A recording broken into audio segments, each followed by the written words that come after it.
Oi, gente, tudo bem com vocês? Hoje a gente resolveu trazer um assunto um pouco diferente aqui para o portal e a gente tem uma pessoa que vai contar um pouco sobre lúpus. Hoje é o Dia Internacional de Conscientização do Lúpus. E a Alana, que tem a doença, vai contar para a gente como ela descobriu e como que foi todo o processo dela com o lúpus. É isso, Alana? É isso mesmo. Oi, Cíntia. Obrigada aí pelo convite. O lúpus foi um mistério para mim. Na verdade, quando eu conheci o meu esposo, eu descobri que a minha sogra tinha lúpus. E eu vi o sofrimento dela, enfim. E anos depois que eu tive a minha filha e tal, e eu comecei a sentir um sintoma. Eu trabalhava numa. Vou contar os detalhes bem. Isso, pode Eu contar. trabalhava numa loja de roupa infantil e tinha, obviamente, umas prateleiras altas. Eu não conseguia levantar o braço, me doía. Foi o primeiro sintoma. Mas eu não levei muito a sério. Eu fui em ortopedistas, eles falaram, é só esforço e tal. Sempre em ortopedista, porque as minhas primeiras dores, os primeiros sintomas foram relacionados às articulações. Aí começou a piorar. Eu comecei a sentir muita dor nos joelhos, eles inchavam, eles ficavam muito doloridos. E daí eu comecei a emagrecer, meu cabelo começou a cair, meu cabelo caiu muito, eu fiquei assim com falhas enormes no cabelo. E daí, a primeira coisa que eu pensei, eu estou em depressão. Porque eu sentia muito triste, eu ficava muito assim. Eu tinha acabado de mudar de cidade, estava longe da família, enfim. E eu achei que eu estava em depressão. E daí eu comecei a investigar, fui no médico, falei os sintomas. E daí ele falou que ele me deu várias opções. Sífilis, ele podia falar, ele falou que podia ser o lúpus, enfim. Falou que podia ser fibromialgia pelas dores, enfim. E aí a gente fez uma bateria de exames, eu fiz vários exames. E aí ele falou assim, ó, só pelo seu físico eu consigo ver que tá mais voltado pro lúpus. Porque na época eu tinha a pontinha dos dedos roxa também. E ele falou que isso também era um sintoma. E aí, devido a muitos exames que a gente fez, até tem um exame que é o FAN, que se o FAN der positivo, que é fator nuclear, se ele der positivo, significa que você tem uma doença autoimune. E aí, fui diagnosticada no dia do meu aniversário de 2014, 9 de outubro de 2014, eu fui diagnosticada. E naquele momento, eu tive medo e alívio ao mesmo tempo. Por que medo? Por saber o sofrimento que a minha sogra já havia tido com a doença e alívio por saber que as minhas dores iam passar, porque eu sabia o que eu tinha e eu sabia agora a maneira que seria tratado. E daí o doutor me passou uma fórmula, um medicamento, enfim, daí uma semana depois eu já não sentia mais dor nenhuma, eu já estava ótima. Aí vivi uns anos normais, sem dores, sem nada, só fazendo o tratamento ali normal.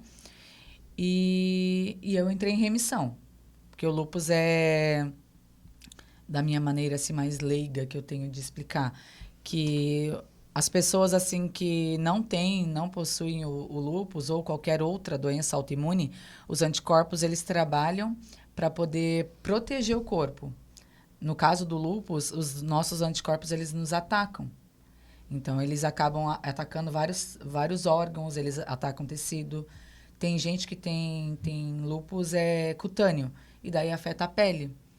E daí a gente fica com uma mancha assim no rosto, uma marquinha vermelha, e até parece uma asa de borboleta. Então, nós, lúpicas, a gente se refere uma a outra como borboleta, exatamente pela marca. No meu caso, assim, eu não tenho o cutâneo, mas quando está muito calor ou muito frio, aparece na minha bochecha assim, fica bem vermelha. Mas não chega a formar ferida nem nada. O lúpus ele pode afetar vários órgãos, como o cérebro, o rim, o pulmão, o coração, várias coisas ele pode afetar se ele entrar em atividade. E ele pode entrar em atividade simplesmente do nada, ou ele pode entrar em atividade causado por alguma coisa. Anos depois eu fui descobrir que porque o meu entrou em atividade quando eu tive meu emocional ficou abalado pela mudança de cidade, enfim. E eu tinha nascido com lúpus, o que o lúpus é hereditário. E eu não sei quem da minha família que teve, ou tinha, ou tem, não sei. E em Porque mim assim, casou. pode viver a vida inteira sem descobrir o lúpus, né? Pode. E no teu caso foi o emocional, Foi o então, emocional, que desenvolveu ali, que exatamente. entrou em atividade, né, que se chama. Isso. E nós, lúpicas, nós temos predisposição ao sol. A gente não pode pegar sol de jeito nenhum. O sol é um veneno pra gente. Luz, assim, também. Tanto que a gente tem que usar o protetor solar, né? 24 horas por dia, se possível.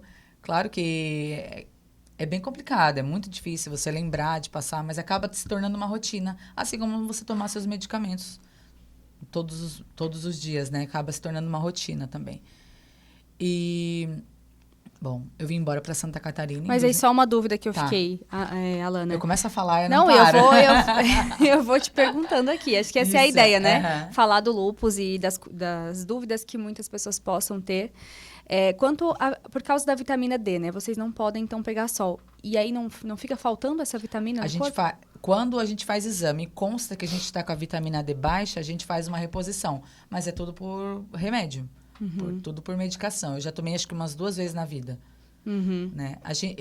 Eu vou à praia, mas assim, aquela coisa, chapéu, protetor e embaixo do guarda-sol, que aí no mar dá um mergulhinho e já volta para baixo. Tem como viver uma vida normal. Tem como, só que você não pode abusar. Você tem que saber os seus limites, né? E voltando um pouquinho ali da minha história. Tá. Quando eu vim embora para cá, bom, um pouquinho antes, ainda lá em São Paulo, quando eu morava lá, em 2017, eu fiz um exame preventivo, normal, como eu fazia todos os anos. Eu havia feito em 2016, estava normal. Em 2017 eu fiz de novo e deu uma alteração. E daí a gente foi investigar e tal, e eu fui diagnosticada com câncer no colo do útero. E daí eu falei para a doutora, como assim tá tão avançado se eu fiz o exame certinho no ano passado, contigo ainda, tinha feito com a mesma doutora. Aí ela falou assim, Alana, devido ao lúpus, qualquer coisa que acontece no seu organismo vai aumentar 10 vezes. Então, foi por isso que eu acabei tendo, né, o câncer, mas graças a Deus não precisei fazer quimioterapia nem nada, que daí eu fiz a esterectomia total e me curei do câncer. E após isso, em 2018, eu vim embora para cá. E daí, eu dei uma de teimosa, fui à praia.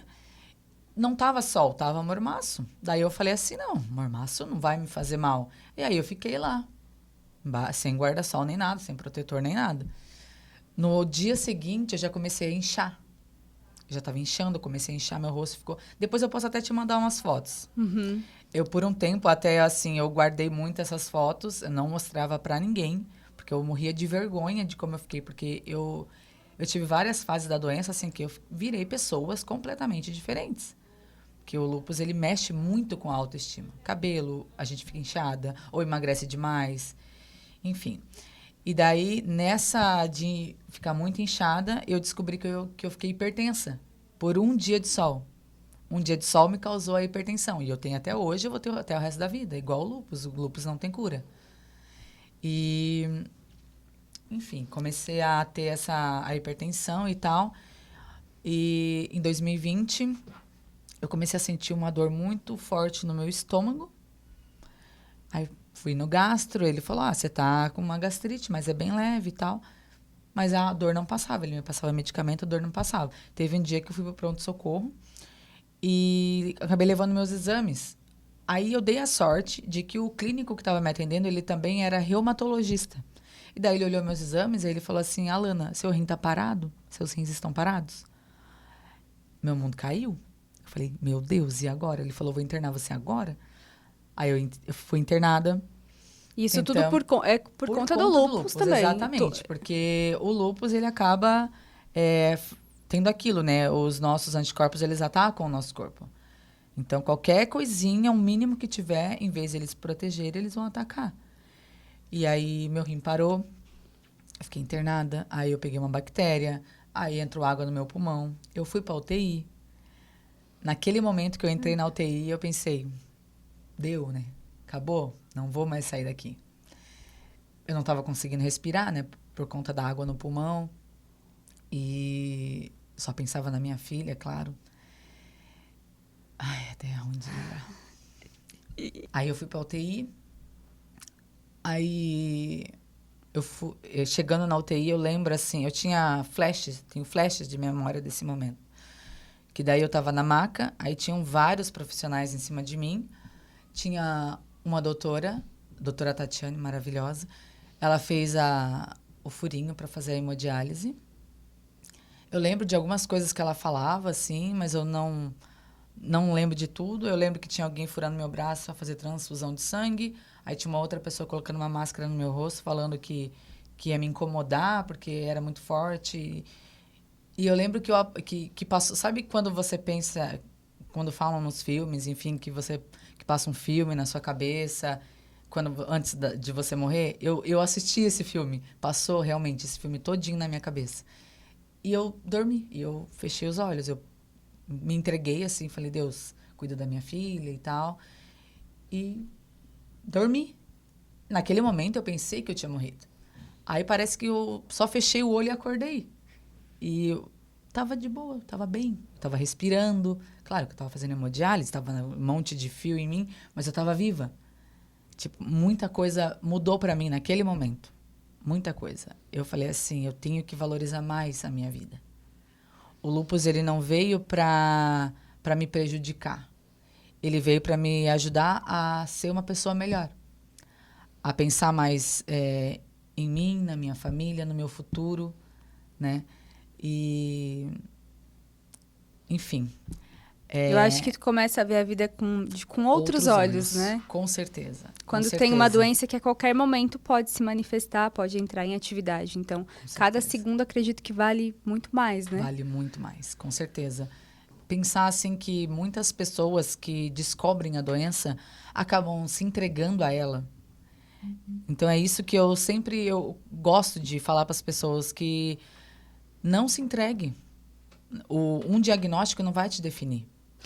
Um dos motivos até de trazer aqui essa entrevista, de conversar contigo, falando em filme, ali tu falou em filme, eu lembrei, tem um filme da Netflix, eu vou deixar até algumas imagens aí para vocês verem, que falou do lúpus, né? Trouxe esse assunto que muita gente não conhecia, não conhece a doença. Então foi bem importante, assim, foi um filme bem importante. E o que eu vi, assim, de diferente da menina, em comparação contigo, quando eu soube que tu tinha, eu fiquei, meu Deus, chocada. Porque a atriz no filme, ela se vitimiza muito, principalmente no início.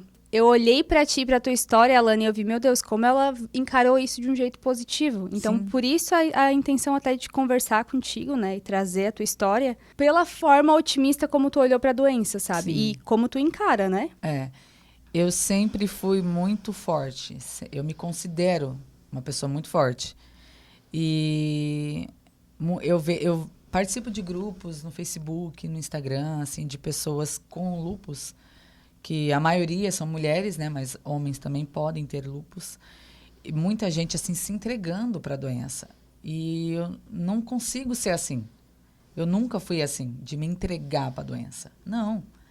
Claro que no começo eu fiquei muito assustada. Eu fiquei assustada, realmente. Eu falei, o que vai ser de mim? Minha filha tem 2 anos. Na época, a Manu tinha 2 anos. Então, assim, para mim, foi bem complicado. Mas eu nunca me entreguei.